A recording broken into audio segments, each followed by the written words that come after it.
Hello বন্ধুরা, সকলকে স্বাগত আমার চ্যানেল ট্যারো উইথ বৃষ্টিতে। সবাই কেমন আছেন? হ্যাপি থাকবেন, পজিটিভ থাকবেন। জেন্ডার স্পেসিফিক রিডিং এটা একদম নয়। আমার ভিউয়ার্স মেল অথবা ফিমেল যে কেউ হতে পারে। টাইমলেস কালেক্টিভ জেনারেল যে পিক করা হয় বলে সবসময় সব কথা আপনার সাথে রেজোনেট নাও করতে পারে। টাইমলেস হওয়ার জন্য আপনার সামনে যখন রিডিংটা আসবে আপনি এখান থেকে কোনো না কোনো গাইডেন্স কিন্তু পেয়ে যাবেন। All zodiac sign base reading, কয়েকটা রাশি সিগনিফিকেন্ট তাকলে আমি সেগুলোকে মেনশন করে দিই। সর্বোপরি রিডিংয়ের এনার্জি যদি আপনার সাথে ম্যাচ হয়ে যায় তাহলে কিন্তু পুরো রিডিংটাই আপনার। আজকে দেখে নেওয়ার চেষ্টা করব আপনার পার্সনের কারেন্ট এনার্জি, আপনার কারেন্ট এনার্জি ডিভাইনের গাইডেন্স কিছু থাকলে সেটাও দেখে নেওয়ার চেষ্টা করব। রিলেশনশিপের হ্যাপি মোমেন্টস ভাবতে পারেন, পার্সনের নাম ভাবতে পারেন, তার ছবিও ভাবতে পারেন। ডিভাইন গাইড করবেন আমার ভিউয়ার্স যার কথা ভেবে রিডিংটা দেখছেন তার কারেন্ট এনার্জি কি আমার ভিউয়ার্সকে দেখা যাক কি ভাবছে সে আপনাকে নিয়ে, কি ভাবছে, তার মনে কি চলছে। ভীষণ সরো, ভীষণ দুঃখে আছে, হয়তো সেপারেশনে আছেন। কালেকটিভলি দেখা যাচ্ছে আপনারা হয়তো সেপারেশনে রয়েছেন এবং আপনাকে নিয়ে ভীষণভাবে তার মনের মধ্যে কিন্তু একটা দুঃখ রয়েছে। দেখতেই পাচ্ছেন ছবিটার ভাইবসটা খুব একটা ভালো মনে তো নেই। উনি অনেক কিছু চিন্তা করছেন, অনেক কিছু ভাবছেন, আপনার সাথে কাটানোর সময়গুলো ভাবছেন, আপনাদের ওল্ড চ্যাটস হয়তো শুনছেন, কিংবা আপনাদের পছন্দের কোনো মিউজিক হয়তো উনি শুনছেন, কিংবা পছন্দের কোনো টপিক্সে হয়তো আপনারা কথা বলেছেন সেগুলো হয়তো, কিংবা ওনার কাছে হয়তো কল রেকর্ডস আছে সেগুলো হয়তো উনি শুনছেন। আপনাকে ভীষণ মিস করছে সেটাই কিন্তু দেখা যাচ্ছে। ইয়াংয়ের এনার্জি রয়েছে এখানে। এখানে কিন্তু দেখা যাচ্ছে দ্য ওয়ার্ল্ডের কার্ড, প্রত্যেকটা রাশি কিন্তু এসে গেছে, সেই জন্য রাশির কথা আলাদাভাবে আমি আর বলবো না। এখানে আপনাকে খুবই মিস করছে এবং আপনারা একটা স্পিরিচুয়াল জার্নিতে রয়েছেন সেটা দেখা যাচ্ছে এবং ওনার এইটাই খুব ইগোতেও লাগছে এবং এটাতে উনি মেনেও নিতে পারছেন না যে উনি আপনি উনাকে আপনার জীবন থেকে বাইরে বার করে দিয়েছেন। আপনি যে উনাকে প্রায়োরিটি দিচ্ছেন না, আপনি যে ওনার কথা ভাবছেন না, আপনি যে উনাকে ছাড়া এত ভালো আছেন, এই ব্যাপারটা না ওনার জীবনটাকে যেন যেন তছনছ করে দিচ্ছে। এই ফিলিংসটা যে আপনি উনাকে ছাড়া ভালো আছেন। খুব লাভিডাবি এনার্জিতে ছিলেন নাকি? আপনার পার্টনার আপনার অরা ভুলতে পারছে না, খুব মিস করছে আপনাকে। আপনার কথা ভেবে ভেবে নিজের ডেইলি লাইফটাও উনি কিন্তু হ্যাম্পার করছে। সেখানে কোনো আর্থিক ক্ষতির সম্মুখীনও হয়েছে, হয়তো তার টাকা চোট গেছে, আর তার ওপর এইটা সব থেকে বেশি তাকে অস্থির করে দিচ্ছে যে আপনি তাকে আর পাত্তা দিচ্ছেন না। আপনি নিজের জীবন থেকে ওনাকে একেবারে যেন ওনার নামটাকে যেন মুছে দিয়েছে। আপনার পার্টনারের কি নাম আছে লিখে দিতে পারেন কমেন্ট সেকশানে, যদি পারেন তাহলে লিখতেই পারেন। অনেক বেশি ভাবছে, পরামর্শ নিচ্ছে, যেগুলো বিশ্বাস করেন না। হয়তো উনি নাস্তিক ছিলেন, এখন আস্তিক হচ্ছেন। আপনাকে নিজের জীবনে কি করে ফিরে পাবেন, এখন এই ব্যাপারগুলো ওনাকে অস্থির করে দিচ্ছে। নানা পথে উনি ছুটছেন, কিভাবে আপনাকে নিজের কাছে আবার আনা যায়, কি করে আবার অধিকারটা স্থাপন করবে। একটা অধিকার তো ছিল, একটা অধিকার বোধ তো ছিল আপনার উপরে, সেটা আবার কি করে পুনঃস্থাপন করবেন, কি করে আপনাকে নিজের কাছে ফিরে পাবেন, সেই একইভাবে সেই ব্যাপারগুলো কিন্তু ওনাকে অস্থির করে দিচ্ছে। উনি কিন্তু ভাবছেন। প্রত্যেকটা রাশি কিন্তু এসে গেছে বলে রাশির কথা বলবো না। এখানে যে বার্থডেট দেখা যাচ্ছে সেটা হচ্ছে 9, 20, 10, 5, 23, 14, 11, 28, 18, 27। বার্থ মান্থ যেটা হচ্ছে সেপ্টেম্বর, নভেম্বর, ফেব্রুয়ারি, অক্টোবর, জানুয়ারি, মে, এপ্রিল, এই মাসগুলো দেখা যাচ্ছে। ভাইস ভার্সা হতে পারে, এটা আপনার উদ্দেশ্য। সুতরাং বুঝতেই পারছেন আপনার পার্টনারকে ভীষণ মিস করছে এবং আপনি তাকে নিজের জীবন থেকে বাদ দিয়ে দিয়েছেন, এটা উনি চান না। উনি কিন্তু অ্যাবেন্ডেন্স ক্রিয়েট করতে চান, উনি কিন্তু আপনাকে নিয়ে ভীষণভাবে রিডিমিং করে যাচ্ছে। বললাম তো ওনার যেন এখন আর কোনো কাজই নেই। আপনার কথা ভাবছে, আপনার চ্যাটস পড়ছে, আপনার ছবি দেখছে। কি কারণে এত দূরত্ব এসছে? ওনার প্লেফুলনেস এনার্জির জন্য। ফ্লার্ট তো উনি করেছেন, হ্যাঁ উনি স্বীকার করছেন আপনার সাথে সম্পর্কে থাকাকালীন অন্য কারোর কল রিসিভ করেছেন, অন্য কারোর সাথে ফ্লার্ট করেছেন। ওনার জীবনে সম্পর্ক তো ছিল, এই কারণে যে আপনি ওনাকে একাধিকবার ক্ষমা করেছেন, কিন্তু আর যে ক্ষমা করেননি সেটা দেখা যাচ্ছে এবং সেই ফলটা উনি ভোগ করছেন। খুব মিস করছে। সোলমেট কানেকশানে রয়েছেন, আবারও আসছে, দেখা যাচ্ছে আপনারা একটা স্পিরিচুয়াল কানেকশানে তো রয়েছে। ভীষণভাবে আপনাকে মিস করছে। আপনাকে একটা দীর্ঘদিনের সম্পর্ক আপনাদের থাকতে পারে, 5-6 মাসের বেশি হয়তো সেপারেশন হয়ে গেছে আপনাদের। এই কারণটাই এসছে শুধুমাত্র উনি ফ্লার্ট করেছেন, ওনার জীবনে অন্য কানেকশন উনি এনজয় করেছেন, সেই জন্যে এসেই গেল। বৃশ্চিক রাশির ভাইবস আছে এখানে। এখানে দেখা যাচ্ছে যে আপনাদের মধ্যে সেপারেশন তো রয়েছে। কারেন্ট এনার্জিতে উনি একেবারে ভালো নেই। স্যাডনেস থেকে শুরু হয়ে সাপ্রেশনে শেষ। বুঝতেই পারছেন উনি কতটা মিস করছে আপনাকে, এবং আপনাকে নিজের জীবনে উনি পেতে চান বাই হুক অ্যান্ড ক্রুক। তার জন্য উনি কিন্তু অনেক কিছু করছে। আপনাকে নিজের জীবনে আবার ফেরত পাওয়ার জন্য উনি স্পেল ওয়ার্কও করতে পারেন দেখা যাচ্ছে। এটাই কিন্তু তার কারেন্ট এনার্জিতে এসছে। আপনাকে মিস করছে, ডে ড্রিমিং করে যাচ্ছে, নিউ বিগিনিং করতে চায়। আপনাকে নিজের জীবনে উনি সেই একইভাবে ফেরত পেতে চায়, সেটাই দেখা যায়। তার কিছু মেসেজ আমি দেখব।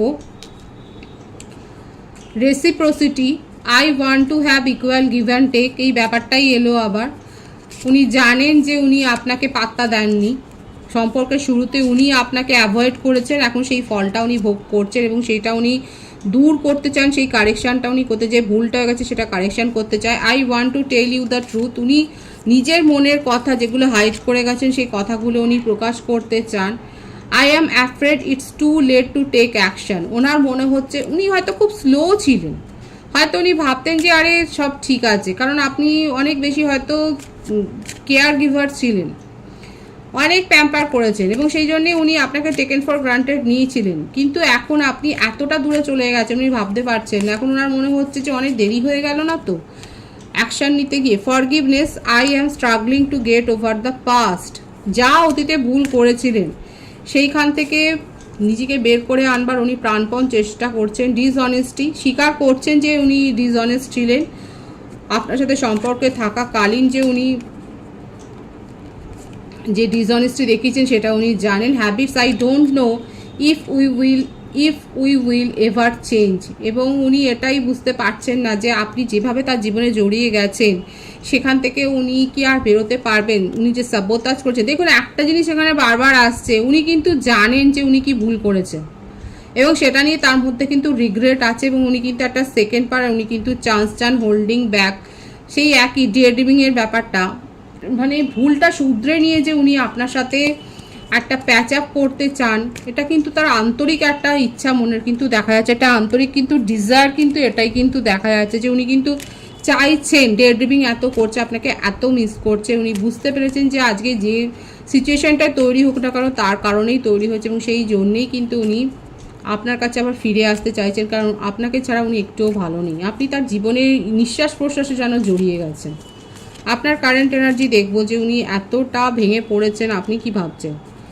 আপনার মনে হচ্ছে অনেক তো খেলেছো, খেলেই আছে এবং আপনি এখন দূরে চলে গেছেন, আপনি একদম বার করে দিয়েছেন নিজের জীবনে। আপনি নিজের ঘর পরিবার ফ্যামিলি, নিজের ফ্রেন্ড সার্কেল, নিজের জব নিয়ে ভীষণ ব্যস্ত, এবং এই ব্যস্ততার সাথেই আপনি দিন কাটাচ্ছেন। নিজের মধ্যে আপনি পজিটিভ চেঞ্জ করেছেন, আপনি নেচার লাভার হয়েছেন, আপনি হয়তো নতুন পেটস এনেছেন বাড়িতে, বার্ডস হতে পারে, কিংবা হতে পারে আপনি প্ল্যান্ট এনেছেন, আপনি প্ল্যান্টের পরিচর্যা করছেন, আপনি হয়তো সিনেমা দেখছেন, মুভি দেখছেন, শপিংয়ে যাচ্ছেন, বন্ধু বান্ধবদের সাথে সময় কাটাচ্ছেন, নতুন হেয়ার কাট করেছেন, নতুন ড্রেস কিনেছেন, আপনি নিজের মধ্যে একটা পরিবর্তন করেছেন, আপনি বিজি লাইফ টাইম আপনি এনজয় করছেন, সেটাই দেখা যাচ্ছে আপনার কারেন্ট এনার্জিতে।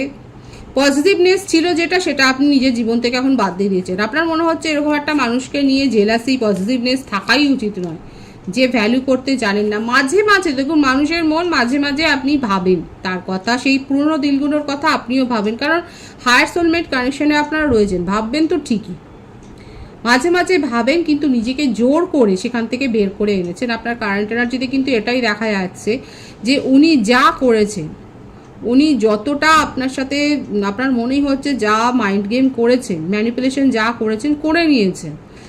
যথেষ্ট আপনি কেঁদেছেন, ডিপ্রেশনে ছিলেন, কিন্তু এখন আপনি নিজেকে হিল করেছেন এবং নিজেকে এই সিচুয়েশান থেকে বের করে এনেছেন। মাঝে মাঝে ভাবেন না যে তা নয়।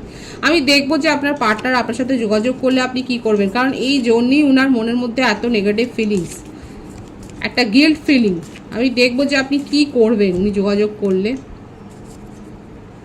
আপনি নিজেও মানে নিজের ইমোশনকে যে কন্ট্রোল করবেন, নিজের মনে সত্যি কথাটা যে বলবেন না, সেটাই দেখা যাচ্ছে। কারা কারা এগ্রি করছেন যে এরকম একটা মানুষের সাথে আপনি নিজের মনের কথা শেয়ার করতে চান না, এই ব্যাপারটা কিন্তু এসছে, এবং এটা দেখা যাচ্ছে যে আপনি নিজের ইমোশনকে তো হাইড করবেন, এবং আপনি আর এই রিলেশনশিপের দিকে আর আপনি এই রিলেশনশিপকে আর টাইম দিতে চাইছেন না, সেটাই কিন্তু দেখা যাচ্ছে আপনার কারেন্ট এনার্জিতে। ডিভাইনের গাইডেন্স দেখবো, ডিভাইন আপনাকে কি বলছে, ডিভাইন আপনাকে কি বলছে দেখা যাক। Wishful thinking, having lofty ideals leads to a let down, be realistic. দেখুন, অতিরিক্ত এক্সপেকটেশন, যখন মন গড়া কল্পনা মেলে না তখন কিন্তু মানুষের মনে খুব আঘাত লাগে। এখানে ডিভাইন সেটাই বলছে, এত বেশি খেয়ালের দুনিয়ায় থাকবেন না যে সেটা আপনাকেই আবার আঘাত করে। বাস্তববাদী হতে বলছে, এক কথাই হচ্ছে ডিভাইন আপনাকে বাস্তববাদী হতে বলছে। সম্পর্কটা নিয়ে যদি অনেক বেশি কল্পনা করে থাকেন, সেখান থেকে বলছে মাটিতে পা রাখো এবং বাস্তববাদী হও, কারণ আপনি যেটা ভাবছেন সেটা কতটা ঠিক কতটা বেঠিক সেটা তো আপনি নিজেই বুঝেছেন এবং সময়ও বলে দেবে। দেখা যাক আর কি রয়েছে। Turbulence, heal unresolved conflicts with kindness not anger. এবং যা কিছু ইস্যু আছে, ভীষণ সুন্দর এসছে এই মেসেজটা, যে যা কিছু ডিফারেন্সেস আছে সেটাকে রাগ বা অ্যাঙ্গার ইস্যুর সাথে হিল করবেন না, কাইন্ডনেস দিয়ে হিল করুন এবং বোঝবার চেষ্টা করুন যে কি ড্রব্যাক আছে, সেখান থেকে কি আপনি পেতে পারেন। এবং beyond compare, don't compare your love to anyone else, it's unique. এবং আপনি কতটা কি করেছেন এবং সে কতটা কি করেনি সেখানে কিন্তু কম্পেয়ার করতে ডিভাইন বারণ করছে। খুব সুন্দর আছে ডিভাইনের এখানে গাইডেন্স, এত ক্লিয়ার এত রিয়েলিস্টিক গাইডেন্স আছে যে কি বলবো। প্রথম কথা হচ্ছে যে মন গড়া কল্পনার রাজত্বে থাকবেন না, কারণ সেখান থেকে যখন রিয়েলিটিতে আসে লোকে আঘাত পায়। সেজন্যে বাস্তবের মাটিতে পা রেখে চলতে বলছে এবং সিচুয়েশনটাকে কাইন্ডনেস দিয়ে দেখতে বলছে, রাগ দিয়ে নয়। রেগে গিয়ে সিচুয়েশন হ্যান্ডেল করবেন না এবং কম্পেয়ার করবেন না। আপনি যেভাবে কেয়ার করেছেন, যেভাবে আপনি একটা সম্পর্ককে গ্রো করেছেন নিজের ভালোবাসা স্নেহ সব কিছু দিয়ে অ্যাটেনশন দিয়ে, সেটা যে অপরপক্ষও করবে সেটা তো এক্সপেক্ট করাই যায় না, তাই না? খুব পজিটিভ আছে এনার্জিকে অবশ্যই ক্লেম করবেন। রিডিংয়ের এনার্জি যদি আপনার সাথে ম্যাচ হয়ে যায়, রিডিংটা লাইক করে এনার্জি অবশ্যই এক্সচেঞ্জ করে নেবেন, যেটা ভীষণভাবে জরুরি। সকলকে আমার চ্যানেলে অনেক অনেক স্বাগত এবং শুভেচ্ছা জানাই। যারা রয়েছেন তাদেরকে অনেক ভালোবাসা, আপনাদের ভালোবাসা সহযোগিতা এই পরিবারকে বৃহত্তর করে তুলুন। রিডিংটি একটু শেয়ার করে দেবেন, চ্যানেলটা সাবস্ক্রাইব করে দেবেন। সব ভীষণ ভালো থাকবেন।